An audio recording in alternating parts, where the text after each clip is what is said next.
నమస్తే. ఇన్నాళ్ళు నన్ను సపోర్ట్ చేస్తూ, ఎంకరేజ్ చేస్తూ మీ ప్రేమని నాకు అందిస్తున్న ప్రతి ఒక్కరికి కృతజ్ఞతలు. అలాగే ఈ వీడియో కూడా ఖచ్చితంగా మీకు ఉపయోగపడుతుంది. లైక్, షేర్ అండ్ సబ్స్క్రైబ్ చేసి మీ సపోర్ట్‌ని నాకు అందించండి. అలాగే ఈ వీడియో పట్ల మీకున్న అభిప్రాయాన్ని కామెంట్ సెక్షన్‌లో కామెంట్ చేసి తెలియజేయండి. ఇప్పుడు వీడియోని చూద్దాం. నమస్తే, వెల్కమ్ టు అవర్ ఛానల్. నేను పద్మిని. ప్రస్తుతం మనతో పాటు ప్రముఖ ఆస్ట్రాలజర్, వేదిక్ న్యూట్రిషనిస్ట్, అలాగే స్పిరిచువల్ హీలర్ వనజ రామిశెట్టి గారు మనతో పాటు ఉన్నారు. మాట్లాడదాం. వనజ గారు నమస్తే అండి. బాగున్నారా? బాగున్నామ్మా. నాగకన్యగా నెట్టింట తెగ వైరల్ అవుతున్నటువంటి భవిత భవిష్యత్ ఏమవుతుందో తెలియదు. ఆవిడ భవిష్యత్తు కాదు, జనాల భవిష్యత్తు నా ఉద్దేశం. ఒక్కసారి చూసినప్పుడు అసలు ఏమిటి, ఎటు వెళ్తున్నాము, ఏంటి ఎక్స్ప్లాయిటేషన్ అనే ఫీలింగ్ ఖచ్చితంగా కలిగింది. చాలా మందికి కలిగింది. మనం ఆ వీడియోస్ కి సంబంధించిన కమెంట్స్ కనుక ఒకసారి చూస్తే ఎంతో కొంత హేతుబద్ధంగా ఉండాలి మనం మాట్లాడేటటువంటి మాట. నాకు పాములు కనపడతాయి అనటం, లేకపోతే నేనే నాగకన్యని పూర్వజన్మలో అనటము, ఇవన్నీ కూడా డెఫినెట్ గా మన ధర్మానికే ఒక మచ్చగా మారేటటువంటి పరిస్థితి ఉంటుంది. ఇట్లాంటి వాళ్ళ వల్ల వీళ్ళంతా ఇంతే, వీళ్ళు ఇట్లా ఎక్స్ప్లాయిట్ చేస్తారు. ఎంతో కొంత బాధ్యత ఉంది మనకి ఖచ్చితంగా. మీరు అమ్మాయితో కూర్చుని కూడా ఒక వీడియో మీరు చేయటం జరిగింది, అది చాలా వైరల్ అయింది. అయితే వాట్ ఈస్ ద రియాలిటీ అనేది నేను ఒకసారి మీతో మాట్లాడాలనుకుంటున్నాను. మేడం చెప్పండి, అసలు ఏమిటి నాగకన్య స్టోరీ? అమ్మాయితోటి డీటెయిల్డ్ గా మాట్లాడాను, ఆ వీడియో చూసే ఉంటారు అందరూ. అయితే బేసిక్ గా అంటే నా అనాలిసిస్ చెప్తాను. ఇక్కడ మామూలుగా మనం అన్ని నమ్ముతాం, భగవంతుడు నమ్ముతాము, మహిమలు నమ్ముతాము, భగవంతుడికి కనెక్ట్ అయిపోయి ఆయన నుంచి మనకు వచ్చే బ్లెస్సింగ్స్ అన్ని we count all the blessings. అయితే ఇప్పుడు అవన్నీ ఒక ఎత్తు అయితే, ఇట్లాగా నాకు పూర్వజన్మ గుర్తొచ్చింది, నిజంగా పూర్వజన్మ గుర్తొచ్చి నిజంగా ఒక కారణ జన్మలు ఎవరైనా పుడితే గనక, అంటే ఒక కాజ్ కోసం, ఇప్పుడు తన క్లెయిమ్ ఏం చేస్తుందంటే, ఒక గుడి ఉంది మారుమూల, అది మరుగున పడిపోయింది ఆ టెంపుల్, అందులో మా పేరెంట్స్ ఉన్నారు, ఆ పేరెంట్స్ కి ఒక గుడి కట్టించాలి అన్న ఒక కాన్సెప్ట్ విజయనగరంలో అని చెప్పుకుంటూ వచ్చింది ఈ పిల్ల. అప్పుడు నిజంగా నువ్వు ఒక కారణం కోసం, ఒక కాజ్ కోసం పుట్టినప్పుడు అది ఏమి పెద్ద వేల కోట్లు ఖర్చు అయ్యే టెంపుల్ కాదు అది. నేను బయటకు తీసి నేను చిన్న టెంపుల్ కట్టేయడానికి హార్డ్లీ ఎనీథింగ్, ఆ చిన్న పని కోసము నేను నాగకన్యని, నాకు నాగులు కల్లోకి వస్తున్నాయి, ఏదో పెద్ద కాజ్ లాగా. నాగులు ఎవరికి కళ్ళకు రావు, వస్తుంటాయి, అందరికీ వస్తాయి, మనకు కూడా వస్తాయి రెగ్యులర్ గా కళ్ళలో. అంత మాత్రాన మన నాగజాతికి సంబంధించిన వాళ్ళు, నాగజాతికి తను ఏం క్లెయిమ్ చేస్తుంటే, పాములు తన రూమ్ లోనే ఉంటాయి, తనకే కనపడతాయి, ఇంకెవరికి కనపడవు. ఇంకా రకరకాలు ఉన్నాయి ఆ అమ్మాయి విషయంలో. సమ్ సార్ట్ ఆఫ్ అంటే అదొక సైకలాజికల్ ఇల్యూజన్. మనము చాలా మూవీస్ లో కూడా చూసే ఉంటాం కదా, స్ప్లిట్ పర్సనాలిటీస్ అంటాము, అట్లాంటివి. అట్లా అప్పటికప్పుడు తన ఏదో ఒక ఇమాజినరీ వరల్డ్ లో ఉన్నది అంతే. అది నిజంగానే ఇమాజినరీ వరల్డా, లేకపోతే కుక్ చేస్తుంది ఆ స్టోరీస్ ని అనేది ఇక్కడ ప్రశ్న. ఇమాజినేషన్ ఉంటది చాలా మందికి. ఇప్పుడు అంటే నేను ఇలా మేబీ చిన్నప్పటి నుంచి తన పెరిగిన వాతావరణం అయి ఉండొచ్చు, బ్రాటప్ లో అయి ఉండొచ్చు. కొంతమంది పిల్లల్ని చూస్తే చిన్నప్పటి నుంచి, అబ్బా నువ్వు హీరోలా ఉంటావు, నువ్వు హీరోయిన్ లా ఉంటావు అంటాను, అమ్మవారిలా ఉంటావు, ఇట్లా అనేటప్పుడు వాళ్ళకి ఆ ఫిక్సేషన్ వచ్చేసి ఏమవుతుందంటే ఒకలాంటి ఆరోగెన్స్ వచ్చేస్తుంది ఆ పిల్లల్లో మైండ్ లో. నేను గ్రేట్, నేను ఇది ఫలానా అనే ఒక ఇది, అరే నువ్వు చెప్పిన పనులన్నీ అయిపోతాయి అనగానే ఓకే నేను ఇంకా నన్ను మించిన వాళ్ళు లేరు అన్న ఒక థాట్ లో ఆ అమ్మాయిని అలాంటి పెంపకంలో పెంచేశారు ఆ ఇంట్లో. It's very very evident. పెంచేసి ఇప్పుడు ఏంటంటే షీ క్లెయిమ్స్ షీ ఈజ్ నాగకన్య. ఓకే, నిజంగా నాగకన్య అయితే నేను అడిగిన క్వశ్చన్స్ అన్నిటికీ ఆన్సర్ చెప్పాల్సింది. ఏమేం క్వశ్చన్స్ అడిగారు? నేను చాలా అడిగాను. నాగలోకం అంటే ఎక్కడ ఉంటది, మనందరి క్యూరియాసిటీ ఉంటది కదా, ఎక్కడ ఉంటది నాగలోకం? మనకు తెలిసి పాము పుట్టలో నాగులు ఉంటాయి, లేకపోతే మనం పురాణాలు చూసుకుంటే పాతాళంలో ఉంటుంది. పాతాళంలో నాగలోకం పాతాళంలోనే ఎక్కడ ఉంటది. అది అది ఆన్సర్ చేసింది నాకు తెలియదు అన్నదా. తెలియదు. వాళ్ళ వాళ్ళ నాన్న పేర్లు అంటే Nagaraju, Nagarani, very common actual గా. సో ఎక్కడ నాకు కనెక్ట్ అవ్వట్లేదు. సో చిన్నప్పుడు నీకు ఏమేమి గుర్తులు ఉన్నాయి అంటే, ఆడుకున్నాను, దాక్కున్నాను.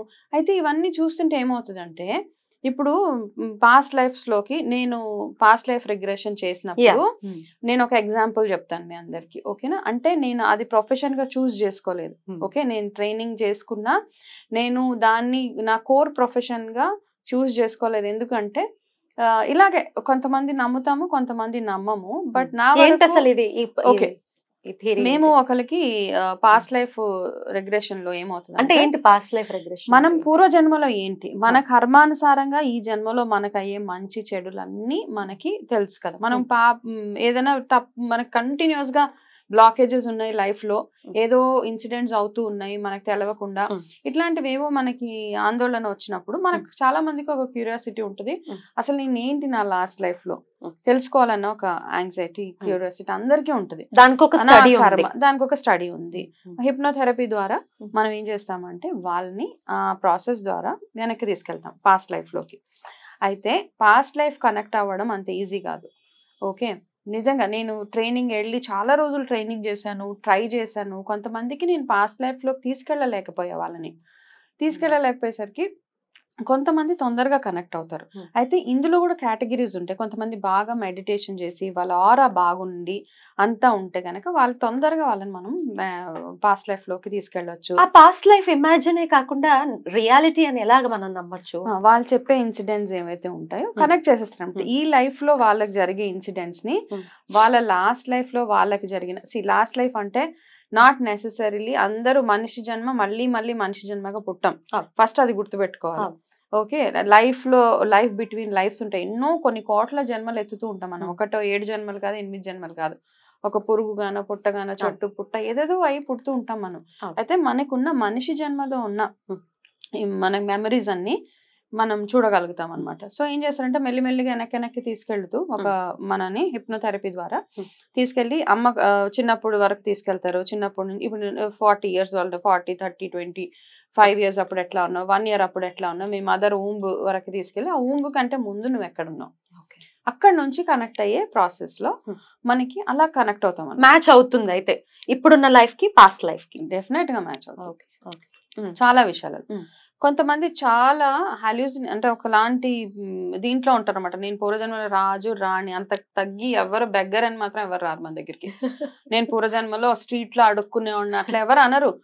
ఎవరు చాలా మందికి పూర్వజన్మలు అంటే నార్మల్ గా ఇలా అనగానే గుర్తొచ్చేసినాయి అనమాట. Just within no time. కొంతమందికి 4 hours 5 hours హిప్నోథెరపీ చేసి తీసుకెళ్ళినా వాళ్ళకి ఏవి గుర్తురాదు, వచ్చేస్తారు అంతే. ఓకే, సో నాకు గుర్తు రావట్లేదు అని అంటారు, వచ్చేస్తాం. అయితే కొంతమంది ఏం చేస్తారంటే వెంటనే నేను అక్కడ చూసాను ఇక్కడ చూసాను, నేను రానిని, నేను కోట్లో ఉన్నాను, నేను అక్కడ నుంచి దూకేశాను, ఇవన్నీ చెప్తారు. మేడం ఇదేమైనా డ్రీమ్స్ కి రిలేట్ అయ్యి ఉందా? ఒక్కొక్కసారి కలలు కంటాం కదా, ఆ డ్రీమే ఇది రియాలిటీ అనుకుని మీకు మీ సెషన్ లో చెప్పే చాలా వరకు మనకు వచ్చే కళలు ఏవైతే ఉంటాయి, మనం ఎక్కడికో వెళ్ళిపోతూ ఉంటాము, ఎవరినో కలుస్తాం, మనకి అన్నోన్ పీపుల్ ఫేసెస్ ఉంటాయి మనకి. సో డ్రీమ్ అనేది ఉండి దాన్నే పాస్ట్ అని అనుకునే పరిస్థితి కూడా కొంతమందికి ఉంది. కొంతమందికి కళల్లో నేను నా లైఫ్ లో జరిగిన ఒక మిరాకిల్ చెప్తాను. నాకు చిన్నప్పటి నుంచి ఒకటేదో టెంపుల్ కల్లో వచ్చేది అనమాట. నాకు ఏదో తెలియదు అసలు నిజంగా. ఆ టెంపుల్ లో ఏమయ్యేదంటే నేను ఆ టెంపుల్ కి వెళ్ళినట్టు, పురాతనమైన టెంపుల్ వెళ్ళి ఆ టెంపుల్లోంచి ఇలా బయటకు రాగానే 2 ఏనుగులు ఇలా వస్తున్నట్టు, ఆ ఏనుగు తొండంతో ఏదో పసుపు వాటర్ ఇట్లా వెళ్తున్నట్టు నాకు 2 times అలా వచ్చింది కళ. నాకు తెలియదు నిజంగా పద్మిని. నేను ఎప్పుడు ఐ థింక్ నేను 30 years ఉన్నప్పుడు మధురై వెళ్ళా. That is Madurai temple. Nothing other than Madurai temple. ఆ టెంపుల్లోకి వెళ్ళగానే నాకు I could connect to this dream. వెంటనే గుర్తొచ్చేసింది, అరే నా కళ్ళ వచ్చింది. సో ఇలాంటివి ఒక్కొక్కసారి మనకు జరుగుతాయి చూడు, అరే నేను ఇది చూసాను చేశాను. సో ఇవి ఏదో అలా వచ్చేసింది కళ. సో దాన్ని పెద్దగా మనం తీసుకోకల అమ్మవారి దయ ఉంది, మనం అదే కళ వచ్చింది, వెళ్ళాము, వచ్చేసాం. అయితే ఇప్పుడు ఈ పాస్ట్ లైఫ్స్ లో ఏమవుతుంది అంటే అలా మనము కళల్లో చూసినవన్నీ నిజం అనుకొని చాలా మంది నేను రాజుని, నేను రాణిని, లేకపోతే నేను పెద్ద ఏదో పెద్ద హై లెవెల్, అందరూ పూర్వజన్మ గుర్తు వచ్చిన వాళ్ళందరూ హై లెవెల్స్ లోనే ఉంటారు అన్ఫార్చునేట్లీ ఆర్ ఫార్చునేట్లీ. కాబట్టి ఇక్కడ ఈ అమ్మాయి కేసులో కూడా తనకి గుర్తొచ్చేవన్నీ ఏంటంటే బ్యాంగ్ ఆన్ గా చెప్పాలన్నమాట. ఇప్పుడు నాకు ఒక కేసు చెప్తున్నాను కదా, అతను ఎక్కడో మా ట్రైనింగ్ లోనే ఏమైందంటే ఒక సౌత్ ఆఫ్రికన్ కంప్లీట్ గా తనకి ఇంగ్లీష్ అండ్ వాళ్ళ భాష తప్పించి వేరే ఏ లాంగ్వేజ్ రాదు. అయితే అతనికి ఒక ఇష్యూ ఉండేది. ఏం ఇష్యూ అంటే ట్రస్ట్ ఇష్యూ. వైఫ్ ని డౌట్ చేస్తూ ఉండేవాడు, ఎందుకు తెలియదు. But she's a sweet lady. అమ్మాయి చాలా జెన్యూన్, మంచి బాగుండే తనతోటి. అతను అదే ఒప్పుకున్నాడు, అమ్మాయిలో ఏం తప్పులేదు నాకు తెలుసు, కానీ నాకే ఎందుకు ఇలాంటి డౌట్ వస్తుంది ఊరికనే, నాకు ఎందుకు అనేసి సెషన్ తీసుకున్నాడు తను. మాతోటి కాదు, మా మెంటర్స్ తోటి. సో మాకు అందరికి లైవ్ చూపిస్తారు. అయితే సెషన్ అవుతూ ఉంటే ఏమైంది, అతనికి ఆ సెషన్లోకి తీసుకెళ్ళి సడన్ గా హిందీ మాట్లాడడం స్టార్ట్ చేశాడు. అసలు ఎక్కడ ఏబిసిడి లేదు, అక్కడ హిందీ ఫ్లూయెంట్ హిందీ. ఎలా మాట్లాడుతున్నాడు అంటే అందులో అన్ని అరుస్తున్నాడు అనమాట.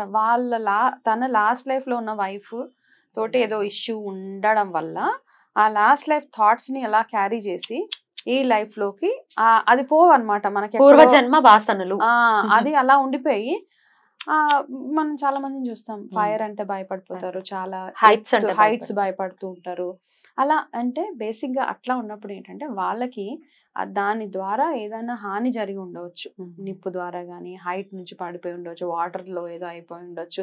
ఇట్లా చిన్న చిన్నవి ఉంటూ ఉంటాయి. సో అవి మనం కనెక్ట్ చేయొచ్చు. ఓకే, ఏదో ఉంటది వాళ్ళ క్లాస్ లైఫ్ లో, అక్కడ దాకా మనం అని వదిలేయడం తప్పిస్తే. సో ఇతని లైఫ్ లో అట్లా సడన్ గా హిందీ స్కిప్ అయిపోతా ఆ సెషన్ అయిపోగానే he don't remember anything. Sessions లో ఏం చేస్తారంటే పాస్ట్ లైఫ్స్ లో వాళ్ళని ఆ పాస్ట్ లైఫ్ కి తీసుకెళ్లి అది హీలింగ్ చేసేస్తారు అక్కడ. ఆ హీలింగ్ అయిపోయి heal be a normal person. Then అసలు ఏం గుర్తుండదు, ఏం చెప్పారు? ఓన్లీ హిప్నోథెరపీ చేసి కొంతమందికి కొన్ని గుర్తుంటాయి, బట్ అందులోంచి బయటకు తీసుకొచ్చేస్తాం ఒకవేళ తెలిసిన వాళ్ళు. ఎవరితో డిస్కస్ చేసుకునే పాయింట్స్ కాదు అవన్నీ. What if they are stuck in that particular period? Stuck అవ్వకూడదు అక్కడ కదా, అదే ప్రాబ్లం. అది అందులో తీసుకురాగలరా? హిప్నోథెరపీ తోటి we can just bring them out అనమాట. That needs lot of counselling, lot of sessions, 10-12 sessions అట్లా అవుతాయి.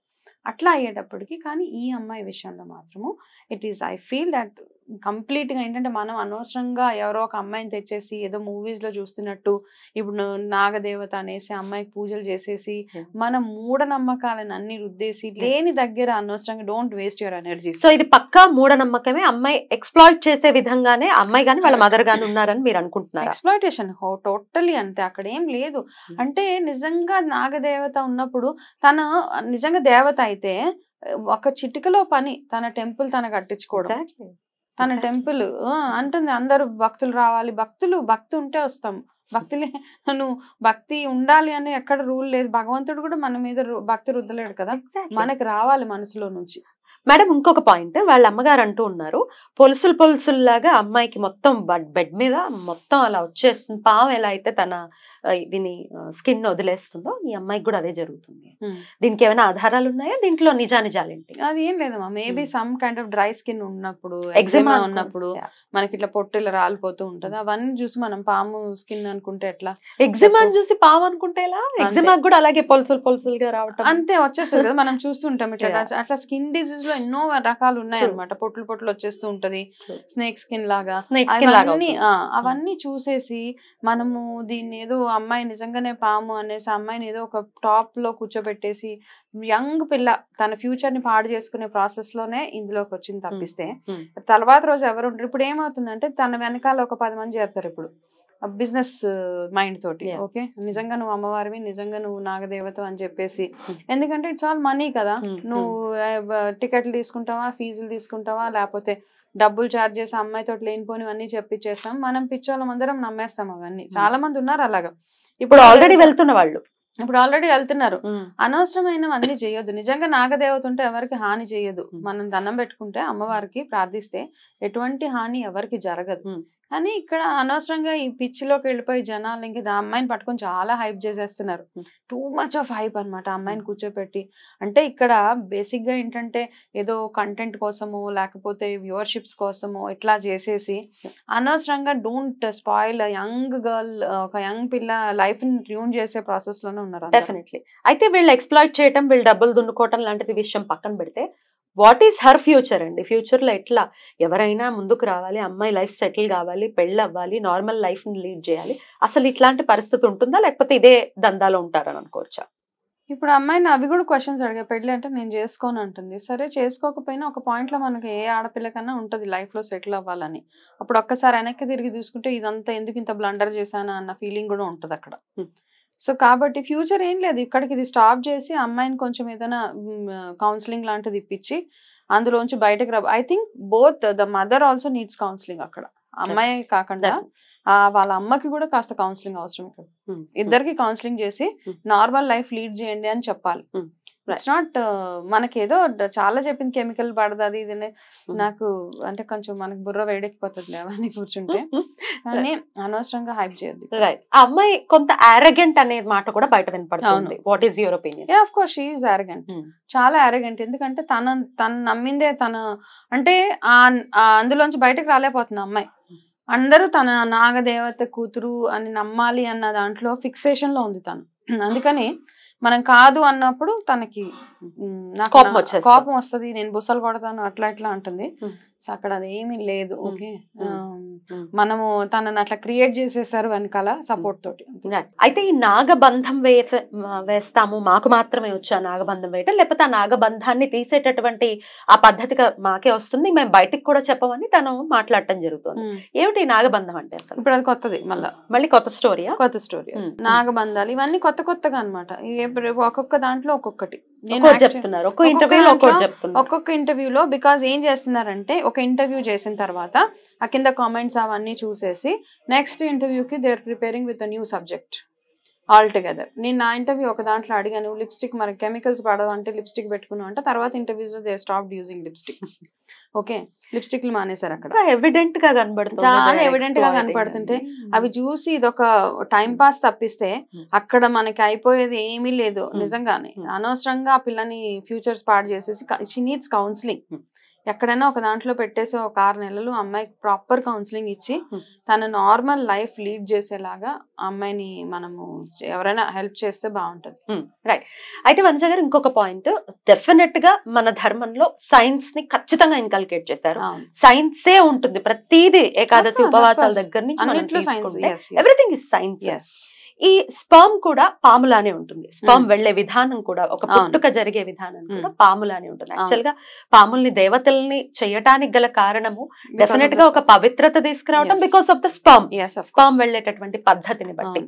అసలు ఇవన్నీ ఏమి ఆలోచించకుండా, ఇవన్నీ ఏమి తెలుసుకోకుండా జస్ట్ ఒక నాగదేవతని, నేను నాగుని, నేను దేవతని ఇట్లా అనటం అసలు ఎట్లా చూడొచ్చు? అండ్ ప్రజలు తెలుసుకోవాల్సినటువంటి విషయాలు అంటే తన ఫస్ట్ థింగ్ ఇక్కడ మనము తన మోడలింగ్ లో ఇంట్రెస్ట్ చూపిస్తుంది.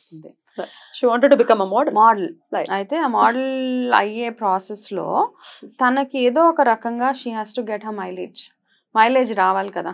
ఇప్పుడు అందరికి పాపులర్ అవ్వాలి, బేసిక్ గా ఏదో రకంగా మంచికో చెడుకో నేను పాపులర్ అవ్వాలి, నాకు లైమ్ లైట్ లోకి రావాలి అన్న ఒక దాంతో స్మార్ట్ ప్లే అంతే. మంచి స్మార్ట్ గా ప్లే చేశారు వాళ్ళు. ఇలాగా అందరూ పిలిచి వీడియోస్ చేయడం, ఇప్పుడు షీఈ్ ఆల్మోస్ట్ అందరికి తెలిసిన అమ్మాయి లాగా అయిపోయింది. అట్లీస్ట్ తనకి నిజంగా ఆపర్చునిటీ ఉంటే ఎవరైనా మోడలింగ్ ఇస్తే, ఆ మోడలింగ్ కూడా నాగులు వచ్చి కాళ్ళకి చుట్టుకుంటుంటే పడిపోతుంది అని చెప్తుంది. వెళ్ళనివ్వట్లేదు. అంటే తన మోడలింగ్ ర్యాంప్ వాక్ చేస్తుంటే, ఇంట్లో ప్రాక్టీస్ చేస్తుంటే నాగుపాములు వచ్చి చుట్టుకొని పడిపోతున్నాను, నన్ను తోసేస్తే తన బెడ్ రిడన్ అయిపోయిందంట 6 months. సో అట్లా కూడా చెప్తుంది. సో అన్నిటి వెనకాల ఏదో ఒక రీజనే ఉంది. అంటే డెఫినెట్ గా నాగపాములు కాదు, తన ఆలోచనలు, తన ఊహలు. నడుస్తూ మేబీ ర్యాంప్ వాక్ చేసేటప్పుడు మనం హై హీల్స్ వేసుకుంటాం, అదేదో ట్విస్ట్ అయి పడిపోతే దాన్ని మనం నాగులు వచ్చి చుట్టేసే పడిపోయాయి అనడానికి అక్కడ లేదు కదా. అంటే మనము నమ్ముతాం భగవంతుడు, కంప్లీట్ గా డివోటెడ్ టు గాడ్.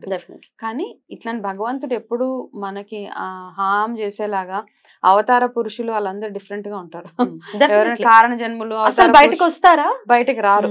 మనంతటా మనం తెలుసుకోవడం తప్పిస్తే కారణ జన్ములు అంటాం, అవతార పురుషులు అంటాం, వాళ్ళందరూ ఎంతో సైలెంట్ గా వాళ్ళు చేయాల్సిన పని వాళ్ళు చేసేస్తారు. ఇక్కడ వెరీ ఎవిడెంట్ కదా, తన హైప్ చేస్తుంది అనవసరంగా, మిస్లీడింగ్ పబ్లిక్ అంతే. వంజ గారు, ఒక మంత్రం ఎవరైనా, నేను పెద్ద పెద్ద వాళ్ళతో మాట్లాడిన సందర్భాల్లో నేను తెలుసుకున్న విషయం ఏంటంటే, ఏదైనా మన పర్సనల్ గా ఒక మంత్రం చదివితేనే అది ఎవరికి చెప్పకూడదు అని. నిజంగా అలాంటి సాధకులు ఎంతో మంది మన చుట్టూ ఉన్నా వాళ్ళు అస్సలు చాలా నార్మల్ గా, అస్సలు బయటపడకుండా చాలా కామన్ గా ఉంటారు. యాక్చువల్ గా విధానం అది. ఇలా సోషల్ మీడియాలకు వచ్చి ఇలా ఇంటర్వ్యూస్ ఇచ్చేసి ఎట్లా జనాలు ఎలా నమ్ముతారు, జనాల్ని ఏం చేయాలనుకుంటున్నారు, జనాలు అసలు ఏం ఆలోచిస్తున్నారు, జనాల పాయింట్ ఆఫ్ వ్యూ చెప్పండి, వాళ్ళ పాయింట్ ఆఫ్ వ్యూ. అంటే ఇక్కడ చూస్తే చాలా మంది ఈవెన్ లైక్స్ చూసినా, కామెంట్స్ చూసినా, ఎవరో ఒక 4 లక్షల మందిలో ఒక 20 మంది నమ్ముతున్నారు, మిగతా వాళ్ళు ఎవరు నమ్మట్లే. అందరికి అంతే అమ్మాయిని అనవసరంగా ఫన్, అంతే నవ్వులాటలా ఉంది. ఇది ఒక కామెడీ షో లాగా అయిపోయింది వాళ్ళకి అనమాట. అంటే డిఫరెంట్ క్వశ్చన్స్, ఒక్కొక్క ఛానల్లో డిఫరెంట్ క్వశ్చన్స్ వస్తున్నాయి. ఆ అమ్మాయి వాళ్ళు డిఫరెంట్ గా ఆన్సర్ చేస్తున్నారు. సో నాకైతే క్లియర్ గా అర్థమైపోయింది ఏంటంటే వాళ్ళు ఈ కామెంట్స్ అన్ని చదువుతున్నారు, కామెంట్స్ అన్ని చదివి దానికి నెక్స్ట్ వీడియోకి వాళ్ళు ప్రిపేర్ అయిపోయి చేస్తున్నారు. సస్టైన్ అవుతారు అనుకోవచ్చు. ఎన్ని రోజులు ఉంటుంది? ఇట్స్ వేవ్ అంతే, ఒక 6 months 7 months. దాని తర్వాత అమ్మాయి పాతగా అయిపోతుంది, అన్ని కొత్త వాళ్ళు మళ్ళీ ఇంకెవరో స్వామీజీ వస్తారు. నాకేదో జన్మ గుర్తొచ్చింది అంటారు. సో ఈ జన్మలు ఉన్నా ఈ అంటే ఎవరికైతే గుర్తొస్తాయో వాళ్ళు ఇంత హంగామా అయితే చేయరు, డెఫినెట్ గా చేయరు. డెఫినెట్లీ చాలా కామ్ గా ఉంటారు. ఇంకా ఒక కాజ్ కోసం ఒక మంచి గుడికి నిర్మించాలి అట్లాంటప్పుడు పుట్టినప్పుడు సైలెంట్ గా పని అయిపోతుంది ఆటోమేటిక్ గా. అంత పవర్ఫుల్ నాగదేవత ఒక చిన్న గుడి కట్టించుకోలేదు. రైట్. వంజ గారు, మీరు చాలా సంవత్సరాల నుంచి ఈ టీవీస్ లో కానీ ఇట్లా సోషల్ మీడియాలో కానీ మీరు ఉండటం జరిగింది. మీరు యు ఆర్ వెరీ ఫెమిలియర్. ఎంతవరకు వ్యూస్ గేమే నడుస్తుంది? ఓకే, ఇది ఒక కొత్త స్టోరీ వచ్చింది కదా, తీసుకొచ్చేద్దాం, ఎలా అయినా వ్యూస్ తెచ్చేసుకోవాలి, ఎలా అయినా దాని నుంచి డబ్బులు రాబట్టుకోవాలన్న థాట్ ప్రాసెస్ లోనే కొన్ని పర్టికులర్ సోషల్ మీడియాస్ ఉండటం అనేది ఎట్లా చూస్తారు? అంటే మనము ఇక్కడ ఏం చేస్తామంటే నార్మల్ గా నా పాయింట్ ఆఫ్ వ్యూలో సోషల్ మీడియా ఏదైతే ఉందో బేసిక్ గా నాలెడ్జ్, మంచి ఇన్ఫర్మేషన్ ని, మంచి నాలెడ్జ్ ని, విజ్డమ్ ని నలుగురికి ఇవ్వడానికి మాత్రమే సోషల్ మీడియా ఉండాలి.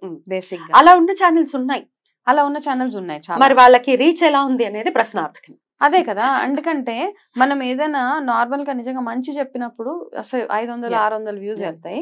ఇట్లాంటి క్రాప్ అంతా తెచ్చినప్పుడు ఇప్పుడు చూడండి, husband and wife issues public లో పెట్టేసినప్పుడు వచ్చే వ్యూస్ కానివ్వండి, లేకపోతే ఇవి రీసెంట్ గా ఒక ఇష్యూ అయింది కదా, మన పొలిటీషియన్ ఒక ఆయన విజయసాయి రెడ్డి, అలాగే రాజ్ తరుణ్, అవన్నిటికీ అన్ని వ్యూస్.